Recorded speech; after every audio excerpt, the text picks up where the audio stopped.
அனைத்து நண்பர்களுக்கும் வணக்கம். கதைகளோடு உங்களுடன் இணைந்திருப்பது வானதி. பொதுவாகவே துப்பறியும் கதைகள் அப்படின்னு சொன்னாவே குற்றம், பின்னணி, கொள்ளைன்னு இருக்கும். ஆனால் இன்றைக்கி நாம் பார்க்க போகிறது மனித மனதின் உணர்ச்சிகளை பற்றிய ஒரு துப்பறியும் கதை. கொஞ்சம் வித்தியாசமான இந்த துப்பறியும் கதை பிரபலமான துப்பறியும் நாவல் தொகுப்பான ஷெர்லாக் ஹோம்ஸோட கதை தொகுப்பிலிருந்து பெறப்பட்டது. அந்த கதையை தான் இன்றைக்கி நம்ம பார்க்க போகிறோம். வாங்க பார்க்கலாம். லண்டனில் மிக பிரபலமான துப்பறியும் நிபுணரான ஷெர்லாக் ஹோம்ஸோட வீடு பேக்கர் தெருவில் இருந்துச்சு. அந்த பேக்கர் தெருவில் அவர் கூட எப்போதுமே அவருக்கு துணை புரியும் நபராக கூடவே இருக்கிறவர் மருத்துவரான வாட்சன். இப்படி இவங்க ரெண்டு பேருமே எப்போதும் நட்புடன் அந்த அறையில் தங்கி வழக்குகளை விசாரணை பண்ணிக்கிட்டு இருப்பாங்க. அன்றைக்கி என்ன ஆச்சு அப்படின்னா, வாட்சன் ஹோம்ஸ் கிட்ட நீங்கள் என் கூட நடைப்பயிற்சிக்கு வரீங்களான்னு கேட்க ஹோம்ஸும் யோசிக்கிறாரு. அவர் அடிக்கடி நடைப்பயிற்சி செய்கிற ஆள் கிடையாது. இடத்திற்கு தகுந்த மாதிரி, வழக்குக்கு தகுந்த மாதிரி தன்னுடைய உடலமைப்பை அப்பப்போ மாற்றிக்குவார். அதனால் அவர் தினமும் நடைப்பயிற்சி செய்கிறதோ அல்லது உடற்பயிற்சி செய்கிறதோ கிடையாது. அன்னைக்கு வாட்சன் கூப்பிட மதிய நேரத்தில் நடைப்பயிற்சிக்கு பக்கத்தில் இருந்த ஒரு பூங்காவுக்கு போயிட்டார். அவங்க ரெண்டு பேரும் சில மணி நேரம் பேசிக்கிட்டே நடந்துட்டு மாலை 5 மணி அளவில் பேக்கர் தெருவில் இருக்கிற அவங்களோட அறைக்கு திரும்புகிறாங்க. அறைக்கு திரும்பினதுக்கு அப்புறமா தான் ஹோம்ஸுக்கு ஒரு விஷயம் தெரிய வருது. பக்கத்தில் இருந்த ஒரு சிறிய பையன் வந்து ஹோம்ஸ் கிட்ட, உங்களை பார்க்கறக்கு ஒரு நபர் ரொம்ப நேரமாக காத்துக்கிட்டு இருந்தார், அவர் இப்போ தான் கிளம்பியும் போனார் அப்படின்னு சொல்கிறான். உடனே ஹோம்ஸ் வாட்சனோட முகத்தை பார்க்குறாரு. பார்த்தீங்களா, ஒரு வழக்கு என்னை தேடி வந்திருக்கு, இப்போ நடைப்பயிற்சி பண்ணினால அது என்னை விட்டுட்டு விலகி போயிடுச்சு அப்படின்னு சொல்லி அவரை பார்க்க வாட்சன் அதை புரிஞ்சுக்கிறாரு. திரும்ப எங்கே போயிடுவார், வரதான் போகிறாரு அப்படின்னு அவர் சொல்ல, அவங்க அந்த பையன்கிட்ட வந்திருந்தவர் ஏதாவது சொன்னாரான்னு கேட்குறாங்க. அதுக்கு அந்த பையன் சொன்னான், வந்திருந்தவர் எதுவுமே பேசலை, அவர் நேராக அறைக்குள்ளே போனார், அங்கேயும் இங்கேயும் படபடப்பாக நடந்தார், கொஞ்ச நேரம் காத்திருந்தார் அப்படின்னு சொல்ல. எவ்வளவு நேரம்னு கேட்குறாங்க. ஒரு அரை மணி நேரம் காத்திருந்தார். அதுக்கப்புறமா பயங்கரமாக கத்துனார். அந்த மனிதர் வருவாரா மாட்டாரா அப்படின்னு கத்திக்கிட்டு இங்கிருந்து வெளியில் போயிட்டாரு அப்படின்னு அவன் சொல்கிறான். அறைக்குள் போய் ஹோம்ஸ் பார்க்குறாரு. அங்கே அறை மேஜை மேலே புகைப்பிடிக்கும் குழல் ஒன்று வைக்கப்பட்டிருக்கு. அது வந்திருந்த நபர் விட்டுட்டு போனது தான். அதை பார்த்த உடனே ஹோம்ஸ் வருத்தத்தோட ஒரு விஷயத்த சொல்கிறாரு. வந்திருந்தவருக்கு ஏதோ ஒரு பெரிய பிரச்சனை இருக்கணும், இல்லாமல் அவருக்கு ரொம்ப விருப்பமான இந்த புகைப்பிடிக்கும் குழலை இங்கே விட்டுட்டு போக வாய்ப்பே இல்லை அப்படின்னு சொல்கிறாரு. இதை கேட்டுட்டு இருந்த வாட்சனுக்கு ஆச்சரியமாக இருக்குது. எதற்காக அப்படி சொல்கிறீங்க, அது அவருக்கு ரொம்ப பிரியமானதுன்னு உங்களுக்கு எப்படி தெரியும் அப்படின்னு கேட்க, அதுக்கு ஹோம்ஸ் சொல்கிறாரு, ஆமாம், பிரியமானது தான். இந்த குழல் ஒன்றும் அவ்வளவு விலை மதிப்பானது கிடையாது. ஆனால் இது உடஞ்சிருச்சேன்னு அதன் மேலே வெள்ளி கம்பிகள் வைத்து சரி பண்ணியிருக்காரு. அதனுடைய செலவு இது வாங்கின செலவை விட அதிகம்.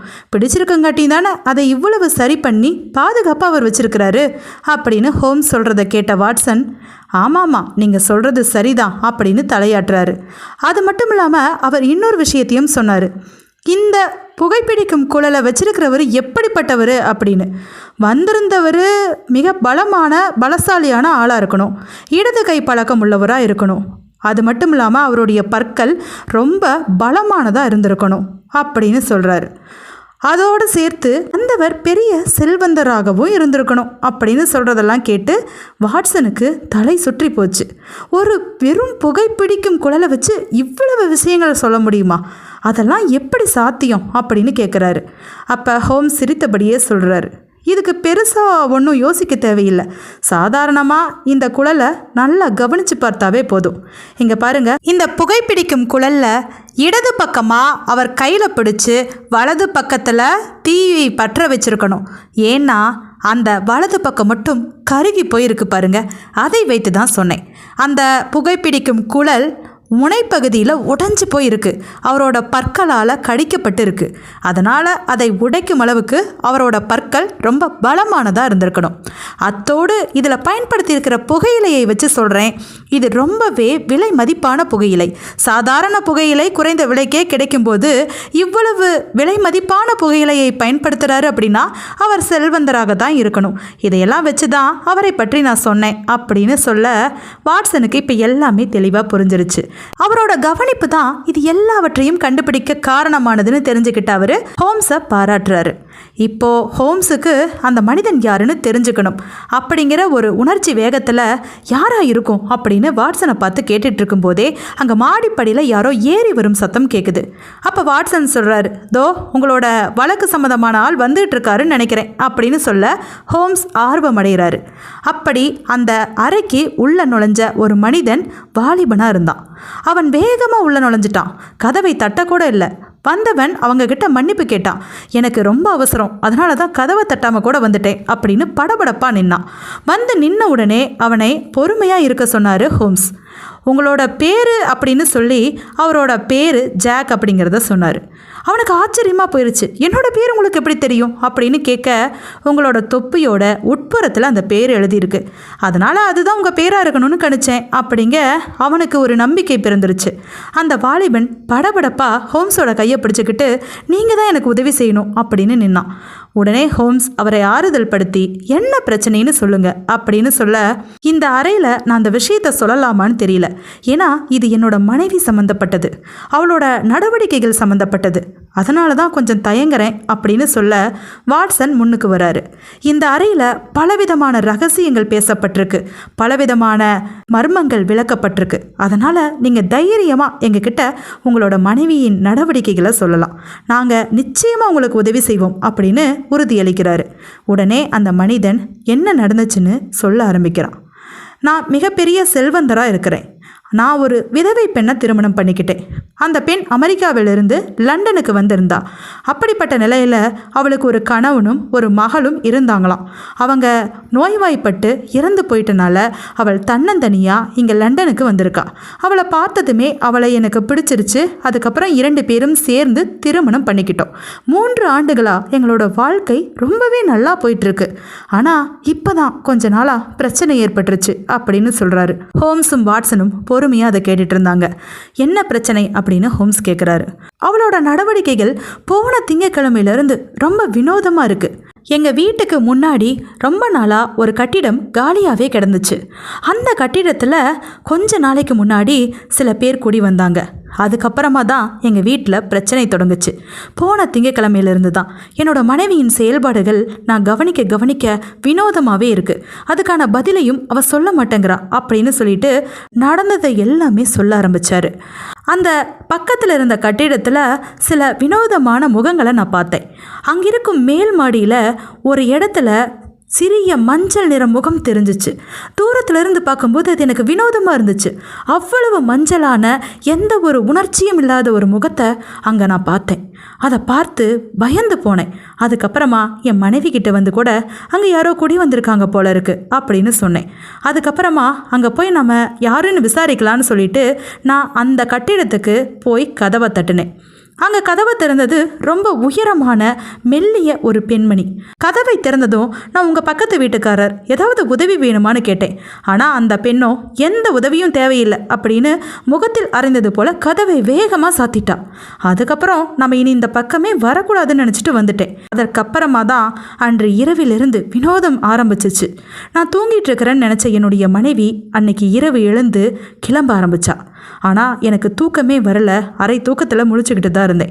என்னோட மனைவி கிளம்பி 20 நிமிடங்கள் கழித்து மீண்டும் அறைக்குள்ளே வந்தா. எங்கே போயிட்டு வந்தேன்னு கேட்டேன். அவளோ எனக்கு காற்று வாங்கணும் போல இருந்துச்சு, அதனால் வெளியில் போயிட்டு வந்தேன் அப்படின்னு சொன்னா. ஆனால் எனக்கு அவள் மீது கொஞ்சம் சந்தேகமாக தான் இருந்துச்சு. அதற்கப்புறமா நான் வெளியில் வேலைக்கு போயிட்டு கொஞ்சம் சீக்கிரமாக திரும்பினேன். அப்படி நான் திரும்புவேன்னு எதிர்பார்க்காத என்னோட மனைவி பக்கத்தில் இருக்கிற கட்டிடத்துக்கு போயிருக்கணும். அவள் அந்த கட்டிடத்திலிருந்து வெளியில் வரதை நான் பார்த்துட்டேன். என்னை பார்த்த உடனே அவளோட கை கால்கள்லாம் நடுங்குச்சு. வேகமாக ஓடி வந்தா. அப்போது எதற்காக அங்கே போனேன்னு கேட்டேன். அங்கே பக்கத்தில் புதுசாக குடி வந்திருக்காங்கல்ல, அவங்களுக்கு ஏதாவது உதவி வேணுமான்னு கேட்க போனேன்னா. ஆனால் அதில் எனக்கு ஒன்றும் நம்பிக்கையே ஏற்படலை. அப்படியா, நான் அங்கே போய் யார் இருக்காங்கன்னு பார்க்குறேன் அப்படின்னு கிளம்புன போது அவள் என் கால்களை கட்டி பிடிச்சிக்கிட்டா. தயவு செஞ்சு அங்கே போகாதீங்க, அங்கே போகவே கூடாது நீங்கள் அப்படின்னா. என்ன ஆச்சு, உனக்கும் அதற்கும் என்ன சம்மந்தம் அப்படின்னு கேட்டபோது அதை மட்டும் தயவு செஞ்சு கேட்காதீங்க அப்படின்னா. அதற்கப்புறம் எனக்கு பயங்கர கோபம் வந்துருச்சு. சரி அப்படின்னு சொல்லி அங்கே கட்டிடத்தை அண்ணார்ந்து பார்த்தபோது மீண்டும் அந்த மேல் மாடியில் மஞ்சள் நிற வினோதமான முகத்தை பார்த்தேன். அதற்கப்புறமா அவகிட்ட இனிமே நீ அந்த கட்டிடத்து பக்கமே போகக்கூடாது, சத்தியம் பண்ணுன்னு கேட்டேன். அவளும் சத்தியம் பண்ணுனா. சில நாட்கள் நல்லா தான் போச்சு. அன்றும் நான் சீக்கிரமாக வேலையை முடிச்சுட்டு வீட்டுக்கு வந்தபோது அந்த கட்டிடத்தின் பக்கத்தில் என்னோட மனைவி ஓடின மாதிரி இருந்துச்சு. என்னால் அதுக்கு மேலே தாக்கு பிடிக்கவே முடியல. வேகமாக அந்த கட்டிடத்துக்குள்ளே நுழைஞ்சு கதவை திறந்துக்கிட்டு உள்ளே போனேன். அங்கே யாருமே இல்லை. சமையல் அறையில் தண்ணீர் கொதிச்சுக்கிட்டு இருந்துச்சு. மேல் மாடிக்கு போனால் அங்கே நல்லா அலங்கரிக்கப்பட்ட அறை. அந்த அறையில் என்னோட மனைவியோட முழு நீல புகைப்படத்தை பார்த்தேன். என்னால் இதை ஏற்றுக்கவே முடியல. அந்த புகைப்படத்தை கையில் எடுத்துகிட்டு கோபமாக வீட்டுக்கு வந்தேன். வந்தபோது என் மனைவி வீட்டில் தான் இருந்தா. அவகிட்ட நீ என்ன நினச்சிட்டு இருக்கிற, உன்னோட புகைப்படம் அங்கே எப்படி போச்சு, என்ன சம்பந்தம் அப்படின்னு கேட்க அவள் கத்தி கதறினா. என் காலை பிடிச்சிக்கிட்டா. நம்மளோட கல்யாண உறவு முடிஞ்சிடவே கூடாது, எந்த பிரச்சனையும் இல்லை, இனிமேல் எந்த பிரச்சனையும் வராதுன்னு கதறினா. அதுக்கப்புறம் அவகிட்ட நான் விசாரிக்கிறத நிறுத்திட்டேன். இப்போது எனக்கு இதற்கான விடை தெரியணும் அப்படின்னா உங்களோட உதவி வேணும் அப்படின்ட்டு தான் இங்கே வந்தேன். அந்த கட்டிடத்தில் இப்போ யாருமே இல்லை, என்ன செய்ய அப்படின்னு புலம்புனார்.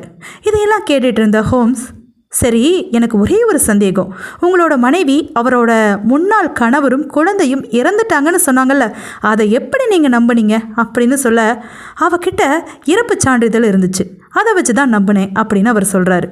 ஓ அப்படியா, மற்றபடி உங்கள் மனைவியின் குணாதிசயங்கள் எப்படின்னு கேட்க அவள் ரொம்ப தங்கமான பெண் தான், அவள் எந்த தவறும் செஞ்சது கிடையாது, அவகிட்ட இருக்கிற அத்தனை பணத்தையும் என் பெயருக்கு மாற்றி வச்சுட்டா, கடந்த மாதம் மட்டும்தான் 100 பவுண்டுகள் வேணும்னு கேட்டா.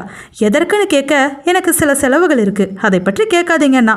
அவள் மீது இருந்த நம்பிக்கையில் அதை நான் பெருசாக எடுத்துக்கவே இல்லை, கொடுத்துட்டேன் அப்படின்னு சொன்னார். சரி, நீங்கள் மஞ்சள் நிற முகத்தை பார்த்தேன்னு சொன்னீங்கல்ல, அது யாருடைய முகம்னு நினைக்கிறீங்க?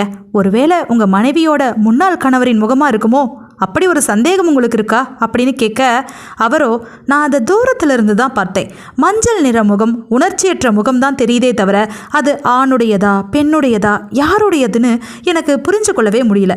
ஆனால் அந்த முகம் ரொம்பவே வினோதமாக இருந்துச்சு, அது மட்டும் உண்மை அப்படின்னு சொல்கிறாரு. உடனே ஹோம்ஸ் யோசனையோடு, நீங்கள் அந்த பெண்ணோட முன்னாள் கணவரை பார்த்துருக்கிறீங்களா, புகைப்படத்தையாவது பார்த்துருக்கீங்களா அப்படின்னு கேட்க அவரோ, இல்லை, அந்த புகைப்படமெல்லாம் நெருப்பில் எரிஞ்சிட்டு தான் என்னோட மனைவி சொன்னா அப்படின்னு சொல்கிறாரு. இப்படி அந்த வாலிபன் சொல்கிற எல்லாவற்றையும் ஹோம்ஸ் கேட்டுக்கிட்டே இருக்கிறார். கடைசியாக அவர்கிட்ட, சரி நீங்கள் வீட்டுக்கு போங்க, அந்த எதிரில் இருக்கிற கட்டிடத்தில் யாராவது நடமாடுறது தெரிஞ்சால் உடனடியாக எனக்கு தகவல் அனுப்புங்க, நாங்கள் எல்லோரும் கிளம்பி வந்துடுறோம் அப்படின்னு சொல்கிறாரு ஹோம்ஸ்.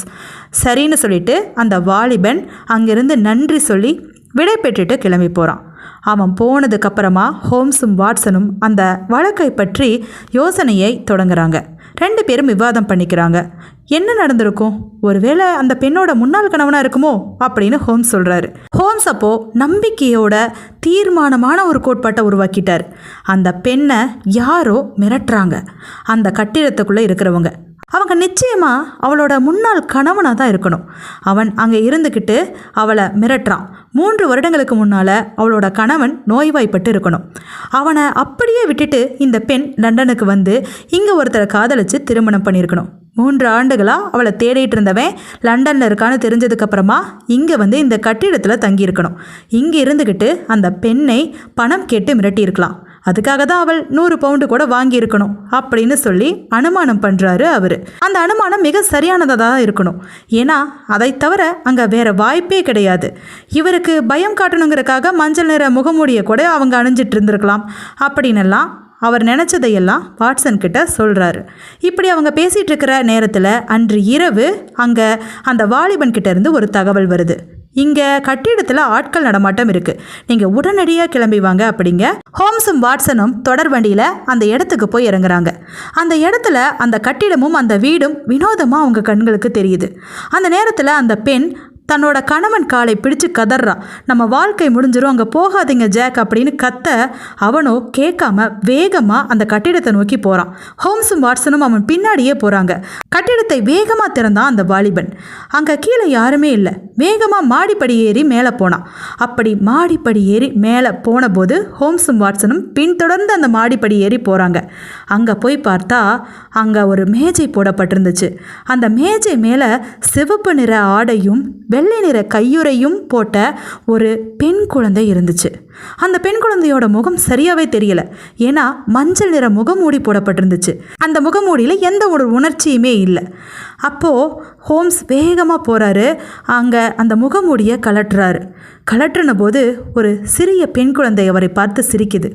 அந்த பெண் குழந்தை சிரிக்கிறத பார்த்த உடனே அங்கே அந்த வாலிபனுக்கு ஒன்றுமே புரியலை. என்ன இது அப்படின்னு சொல்லி ஆச்சரியமாக கத்துறாரு. அப்போ அந்த பெண் ஓடி வரா. அந்த பெண் ஓடி வரதை பார்த்ததும் அந்த குழந்தை அம்மானு சொல்லி அந்த பெண்ணை கட்டி பிடிச்சிக்குது. அதை பார்த்து எல்லாமே ஸ்தம்பிச்சு போய் நிற்கிறாங்க. அந்த பெண் ஒரு கருப்பு நிற குழந்தை. அதை பார்த்ததும் அவங்க எல்லோருமே ஆச்சரியமாக அவளை பார்க்க, அவள் நடந்த கதையெல்லாமே நான் சொல்லிடுறேன் அப்படின்னு கதறான். இந்த குழந்தை என்னோடது தான். என்னோட கணவர் மட்டும்தான் நோய்வாய்ப்பட்டு இறந்து போயிட்டாரு. இந்த குழந்தையை நான் ஒரு வேலைக்கார பெண்கிட்ட ஒப்படைச்சு வளர்த்துக்கிட்டு இருந்தேன். அந்த சமயத்தில் தான் நான் லண்டன் வந்தபோது உங்களை சந்தித்தேன். உங்கள் மீது காதல் வயப்பட்டு உங்களை திருமணமும் பண்ணிக்கிட்டேன். எனக்கு ஒரு பெண் குழந்தை இருக்குது, அதுவும் கருப்பு நிற குழந்தை அப்படின்னு சொன்னால் நீங்கள் ஏற்றுக்குவீங்களோ மாட்டீங்களோன்னு பயந்தேன். அதனாலேயே அதை ரகசியமாக வச்சிட்டு இருந்தேன். என்னுடைய குழந்தையை நான் ரகசியமாக அமெரிக்காவில் வச்சு வளர்த்துக்கிட்டே இருந்தேன். அப்போ தான் அவளை பார்க்கணுங்கிற ஆசை எனக்கு வந்துச்சு. அவளை பக்கத்துலேயே வச்சுக்கணும்னு நினச்சேன். நான் இங்கே எதிரில் இருக்கிற கட்டிடத்தில் அந்த குழந்தையை கொண்டு வந்து வச்சுக்கலான்னு நினச்சி தான் உங்ககிட்ட 100 பவுண்டுகள் வாங்கி என்னோடய வேலைக்கார பெண்ணுக்கு அனுப்பி இங்கே வர வச்சேன். அந்த பெண் இங்கே வந்து தங்கியிருந்த போது தான் நீங்கள் கதவை நீக்கி அங்கே பார்த்தீங்க. அந்த பெண் தான் என்னோடய வேலைக்காரி. அந்த பெண் தான் இங்கே குழந்தைய வச்சுட்டு இருந்தா. என் குழந்தைய பார்க்க தான் நான் அந்த கட்டிடத்துக்கு அடிக்கடி போய் வந்தேன். என்னுடைய கணவர் ஒரு கருப்பு நிற ஆள் அப்படின்னு சொல்லி ஒரு புகைப்படத்தை எடுத்து காட்டுறா. அதில் கம்பீரமாக ஒரு மனிதன் நின்றுட்டு இருந்தார். அதை பார்த்த உடனே அந்த வாலிபன் 2 நிமிடம் யோசித்தான். அதுக்கப்புறம் அன்னைக்கு நான் இங்கே வந்தபோது யாருமே இல்லையேன்னு கேள்வி கேட்டான். அந்த நேரத்தில் அவள் சொல்கிறான், நான் என் குழந்தைய பார்க்க நான் இங்கே வந்திருந்த போது நீங்கள் ரொம்ப சீக்கிரமாகவே வேலையை முடிச்சுட்டு வந்துட்டீங்க. அதை பார்த்து என்னுடைய வேலைக்கார பெண் என்கிட்ட சொன்னான். உடனடியாக நாங்கள் அவசரமாக அங்கே இருந்த இடத்த காலி பண்ணி வேறு பக்கம் வந்துட்டோம். அந்த நேரத்தில் நீங்கள் உள்ளே போய் பார்த்தபோது என் குழந்தைகிட்ட இருந்த என்னோட முழுநீள புகைப்படம் மட்டும் இருந்திருக்கு.